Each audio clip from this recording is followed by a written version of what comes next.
మహాభారతం 24వ ఎపిసోడులోనికి స్వాగతం. గత ఎపిసోడులో పాండవ కౌరవుల పూర్వీకుడైన యయాతి కథను తెలుసుకున్నాము. ఇక ఈ ఎపిసోడులో తరువాతి కథను తెలుసుకుందాం. యయాతి తరువాత అతని కుమారుడు అయిన ఊరుడు ధార్మికంగా ఎంతో కాలం రాజ్యపాలన చేసి గొప్ప రాజుగా కీర్తించబడతాడు. అలాంటి ఊరుని వంశంలో కొన్ని తరాలు గడిచిన తరువాత వృక్షుడు అనే అతను జన్మిస్తాడు. ఈ వృక్షుడు జ్వాల అనే ఆమెను వివాహం చేసుకొని మతినారుడు అని అతనికి జన్మనిస్తారు. ఈ మతినారు చాలా గొప్పవాడు. అనేక యజ్ఞ యాగాదులు చేసి బ్రాహ్మణులను మునులను సేవించి దక్షిణలు ఇచ్చి గౌరవించేవాడు. ఆయన సరస్వతీ నదీ ఒడ్డున దీర్ఘకాలం జరుగు సత్రయాగం 12 ఏళ్ళు చేస్తాడు. అతని నిష్టని, వినయాన్ని, భక్తిని, బలాన్ని చూసి సరస్వతీ నది అతనిపైన అనురాగవతి అవుతుంది. అలా వారిద్దరూ వివాహం చేసుకుంటారు. వారికి త్రసుడు అనే అతను జన్మిస్తాడు. ఈ త్రసుడు కాళింది అనే ఆమెను పెళ్లాడగా ఇలునుడు అనే అతను జన్మిస్తాడు. ఇలునుడు వ్రతంతరి అనే ఆమెను పెళ్లాడగా దుష్యంతుడు జన్మిస్తాడు. దుష్యంతుడు అప్పటి వరకు పాలిస్తూ వచ్చిన అందరి రాజులలోకి భీకరమైన బలశాలి. ఒకసారి అడవిలోని క్రూరమృగాలు గ్రామాలపైన పడి అరాచకం సృష్టించగా ప్రజలను వాటి బారి నుండి రక్షించడానికై వేటకు బయలుదేరుతాడు. అతి భీకరంగా వేట సాగిస్తాడు. కత్తిని, బాణాలను, బరిసెలను సమయానుగుణంగా ప్రయోగిస్తూ ఊర్లన్నింటినీ అడవి జంతువులు లేని రక్షణ వలయంగా మార్చేస్తాడు. చివరిగా మదమెక్కిన ఏనుగుల గుంపును తరుముతూ ఒక కొండపైకి చేరుతాడు. అక్కడితో వేట ముగుస్తుంది. రాజు అలసిపోతాడు. కొండపైన ఎత్తైన ప్రదేశం పైన నిలబడి క్రిందకి చూస్తాడు. క్రింద ఒక ఆశ్రమం కనబడుతుంది. అది కణ్వ మహర్షి ఆశ్రమం. దుష్యంతుడు ఇంతకుముందు కొన్నిసార్లు ఈ కణ్వ మహర్షి ఆశ్రమం చూసి ఉంటాడు.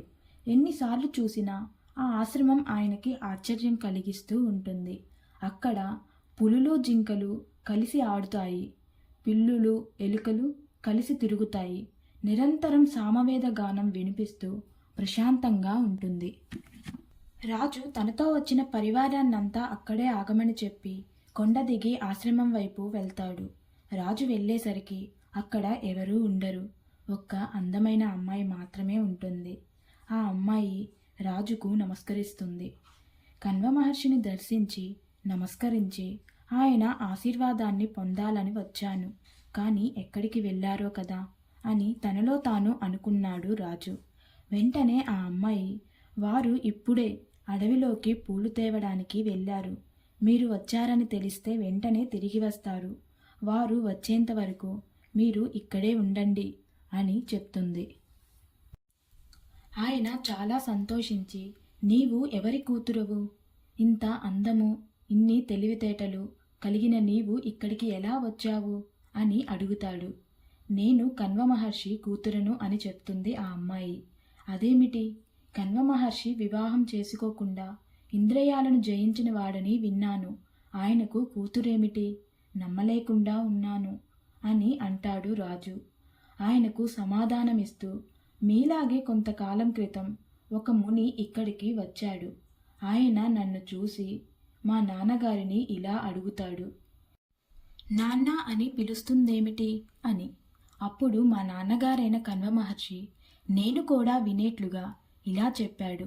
ఇప్పుడు ఆ కథను మీకు చెబుతాను అంటూ ఒకరోజు విశ్వామిత్ర మహర్షి భయంకరంగా తపస్సు చేయసాగాడు. ఆయన తపస్సు వలన పుట్టే వేడి ఇంద్రలోకాన్ని తాకింది. ఇంద్రుడు భయపడి అప్సరసలందరిలోకి అందగత్తె అయిన మేనకను పిలిచి, నీవు వెళ్ళి విశ్వామిత్రుని తపస్సును భంగం చేయి అని ఆజ్ఞాపించాడు. మేనక వెళ్ళి విశ్వామిత్రుని తపస్సుని తన అందంతో చెడగొట్టింది. విశ్వామిత్రుడు ఆమె ప్రేమలో పడిపోయాడు. అలా వారిద్దరికీ ఒక అమ్మాయి పుట్టింది. దేవవేశ్య కదా, మానవ ప్రేమలు ఉండవు. కాబట్టి పుట్టిన ఆ చిన్నారిని మాలిని అనే నదీ తీరాన ఇసుక దిబ్బలపైన ఉంచి దేవలోకం వెళ్ళిపోయింది. విశ్వామిత్రుడు కూడా తన తపశ్శక్తిని అక్కడి పక్షులలోకి వదిలి తపస్సుకై తాను వెళ్ళిపోయాడు. ఇసుక దిబ్బపై ఏడుస్తూ పడి ఉన్న చిన్నారిని రాక్షసులు, మృగాలు తినకుండా శకుంతలములు వచ్చి ఆ బిడ్డకు రక్షణగా అడ్డుపెట్టాయి. ఓ మునీశ్వర, నేను శిష్యులతో అటు వెళ్ళగా అక్కడ మాకు ఆ వింత కనబడింది. మమ్మల్ని చూడగానే పక్షులు తమ రెక్కలను ముడుచుకొని వెళ్ళిపోయాయి. అప్పటి నుండి నేనే తండ్రిలా పెంచుకుంటున్నాను. స్త్రీలకు కన్నవారిని, తిండి పెట్టిన వారిని, భయం నుంచి రక్షించిన వాడిని తండ్రి అంటారు. అదే పురుషుడైతే ఈ ముగ్గురితో పాటు వేదాలు నేర్పిన వాడిని, ఉపనయనం చేసిన వాడిని కూడా తండ్రి అంటారు. ఆ విధంగా ఆ పసిదాన్ని రక్షించినందున, అన్నం పెట్టినందున, విద్యాబుద్ధులు నేర్పినందున నేను తండ్రి అయ్యాను. పక్షులు తమ రెక్కలతో ఆమెను రక్షించినందువల్ల ఆమె శకుంతల అయ్యింది అని ఆ మునికి కణ్వ మహర్షి తెలియజేస్తాడు. ఇది నా పుట్టుక రహస్యం అని దుష్యంతునికి చెప్పింది శకుంతల. ఈమె ముని కూతురేమో, తన మనస్సు ఈమెను ఇష్టపడుతుంది, ధర్మ విరుద్ధం గదా అని బాధపడుతున్నాడు ఇంతసేపు. కానీ ఈమె ఒక రాజర్షికి, అప్సరసకు పుట్టింది. ఈమెను ఇష్టపడటంలో ఏ దోషమూ లేదు అని తనలో తాను అనుకొని, ఓ శకుంతల, నీవు ఈ మునిపల్లెలో ఉండి నారచీరలు కట్టి సాత్వికమైన భోజనం చేస్తూ ఉండదగిన దానువు కావు. నన్ను పెళ్లి చేసుకో. నీవు నా అంతఃపురంలోని తెల్లని మేడలో ఉంటావు, రంగురంగుల దుస్తులు ధరిస్తావు. నీకు కూడా ఇష్టమైతే ఇప్పుడే ఇక్కడే గాంధర్వ వివాహం చేసుకుందాము అంటూ మళ్ళీ తాని బ్రాహ్మం, దైవం, ఆర్షం, ప్రజాపత్యం, రాక్షసం, అసురం, గాంధారం, పైశాచం అని 8 రకాలుగా వివాహం ఆడవచ్చు. రాజులకు గాంధర్వం, రాక్షసం అనే వివాహాలు ఉత్తమమైనవి. ఇదంతా నేను చెప్పేవి కావు, శాస్త్రం సమ్మతించినవే అని తొందర చేస్తాడు.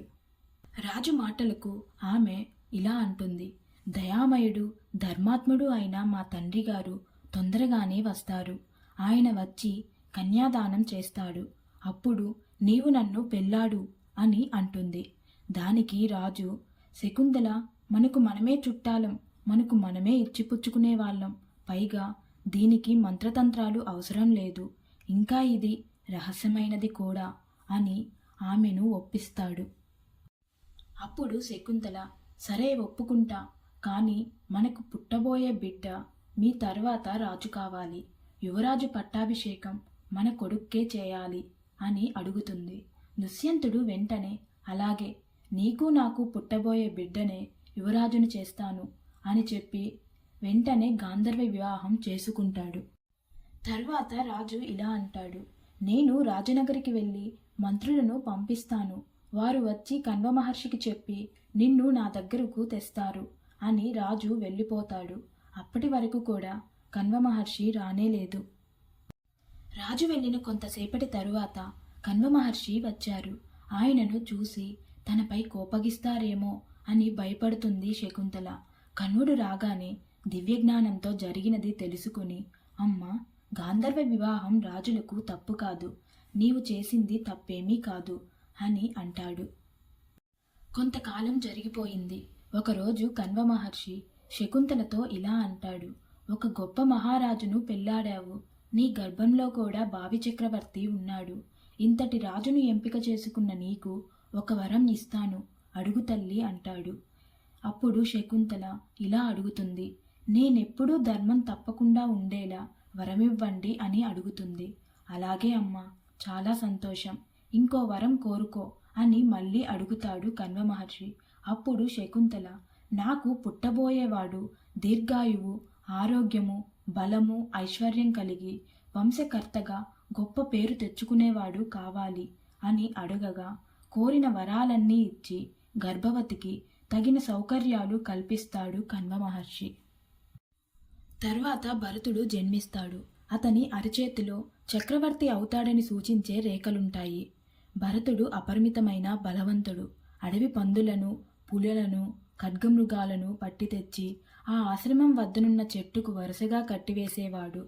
త్రాచుపాములను, కొండచిలువలను మెడలో వేసుకుని తెచ్చి బోనులో ఉంచి ఆడుకునేవాడు. అడవిలోని అన్ని జంతువులను తన భుజబలంతో అణచివేస్తూ ఉన్న అతనిని చూసి అందరూ సర్వదమనుడు అన్నారు. అలా ఆ బాలుడు తాతగారైన కన్వుని వద్ద రాజనీతితో సహా సకల ధర్మశాస్త్రాలను నేర్చుకొని భావి చక్రవర్తిగా ఎదుగుతూ ఉండడం చూసి ఆ ముని శకుంతలతో ఇలా అన్నాడు. ఎంతటి మహాపతివ్రత అయినా ఎక్కువ కాలం పుట్టింట ఉండడం మంచి విషయం కాదు. భార్యలకు భర్తలే రక్షకులు, వారి వద్ద ఉండటమే ధర్మం. దుష్యంతుడు ఇన్నేళ్లుగా ఆచూకీ లేకుండా పోయాడు. పిల్లవాడు యువరాజు వయసుకి వచ్చాడు. అందుకని నీ కుమారుణ్ణి తీసుకొని నీ భర్త దగ్గరకు వెళ్ళు అని అంటాడు కణ్వ మహర్షి. ఇక తరువాతి కథను నెక్స్ట్ ఎపిసోడ్లో తెలుసుకుందాం.